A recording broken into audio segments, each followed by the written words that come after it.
चला बाई, आज जरा लवकर काम आवरल्या, व्हिडिओ तर बनवते एक. बाई चेहरा का माझा असा झालाय?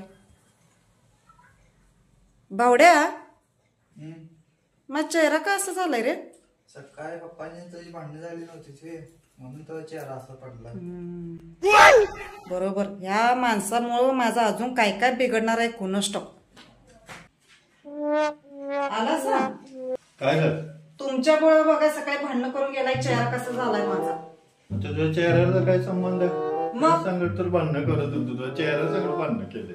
कधी तर प्रेमाने जर गोड बोलत जावं म्हणजे ग्लो तो चेहऱ्यावर ग्लो होतोय. काय होतोय. ग्लो लावलं काय लावलं तर चेहरा तसा वयाचा तसा कायम 12 वाजलेला चेहरा व्हायच. प्रेमानं बोलायचं जर म्हणजे प्रेमाने 4 गोष्टी बोललं ना, बायकांचा कसा चेहरा फुलतो. प्रेमाला म्हणतात प्रेमाचे 2 शब्द. तुम्हाला प्रेम नव्हतं, तुम्हाला काय ते म्हणते ते आता कसलं प्रेम, तुम्हाला गाडी प्रेम करायला पाहिजे तुम्हाला चेहरा तुमचा